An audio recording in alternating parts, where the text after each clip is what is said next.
చేతుల్లోకి వచ్చేది. కానీ ఇప్పుడు జగనన్న గారు ఏం చేశారు?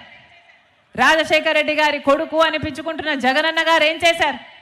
అదే గంగవరం పోర్టుని కేవలం 6,500 రూపాయలకు వాల్యుయేషన్ వేశారు. 50,000 కోట్లు విలువ చేసే పోర్టుని 6,500 రూపాయలు వాల్యుయేషన్ వేశారు. 600 కోట్ల రూపాయలకు మొత్తానికే గంగవరం పోర్టుకు అదానీ పాలు చేశాడు జగనన్న గారు. ఇది అన్యాయం కాదా? ఒక సామెత ఉంది, పోసమ్మ పోగు చేస్తే మైసమ్మ మాయం చేసిందట. రాజశేఖర రెడ్డి గారు గంగవరం పోర్టు మళ్ళీ ప్రభుత్వం చేతుల్లోకి రావాలి 30 సంవత్సరాలలో అని రాజశేఖర రెడ్డి గారు నిర్దేశిస్తే, జగనన్న గారేమో మొత్తానికే గంగవరం పోర్టుకి బీజేపీ బానిసలుగా మారిన జగనన్న గారేమో మొత్తానికే గంగవరం పోర్టును ప్రభుత్వం చేతుల్లోకి ఇక ఎప్పుడూ రాకుండా అదానికి అప్పచెప్పారు. ఇది అన్యాయం కాదా? పక్కనే ఉంది జింక్ ఫ్యాక్టరీ కూడా.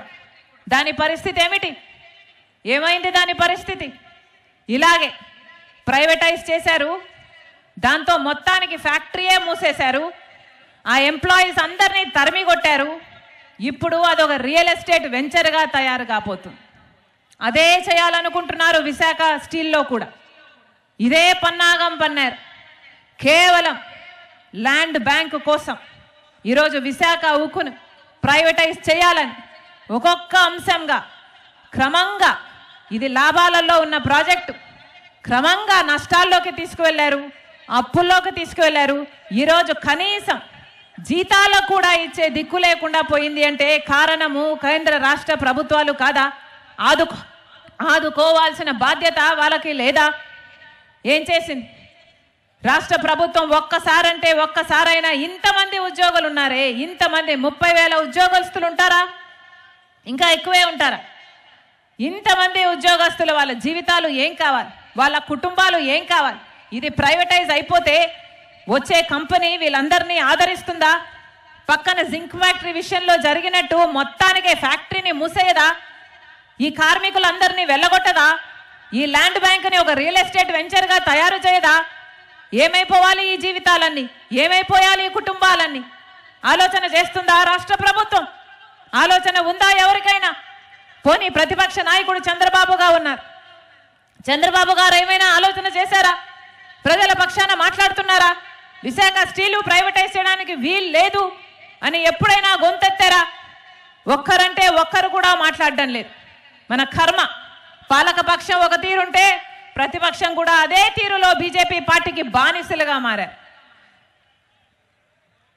దొందే కాదా? ఇది ఎక్కడి న్యాయం అని అడుగుతున్నా. ఇది ఎక్కడి అన్యాయం అని అడుగుతున్నా. అసలు జగన్మోహన్ రెడ్డి గారు ఒక్క తీర్మానం చేశారట, విశాఖ స్టీలు ప్రైవేటైజ్ చేయకూడదు అని ఒక్క తీర్మానం చేశారట. అంతటితో ఆయన పని అయిపోయిందట. చేతులు దులిపేసుకున్నాడు. పెద్ద పెద్ద కోటలలో బతుకుతున్నారు. సరిపోతుందా? ఎందుకు ఉద్యమించలేదు సార్ అని అడుగుతున్నాం. ఎందుకు ఉద్యమించలేదు? మీ ప్రజలు కాదా? మీకు ఓట్లేయలేదా? వీళ్ళు ఓట్లేస్తే కాదా మీరు గెలిచింది? వీళ్ళ జీవితాలు కాదా? ఆలోచన చేయాలి. మళ్ళీ అదే నాయకులను ఎన్నుకుంటే ఏం జరుగుతుందో ఆలోచన చేయాలి. జగనన్న గారు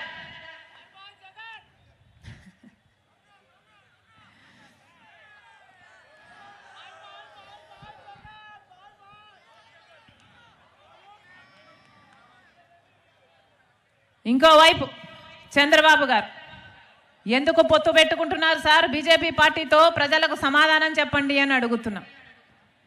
బీజేపీ పార్టీ మనకేం చేసింది? ఈరోజు బీజేపీ పార్టీకి ఒక్క ఓటైనా, ఒక్క సీట్ అయినా, ఒక ఎమ్మెల్యే అయినా, ఒక ఎంపీ అయినా ఉన్నాడా? లేడు.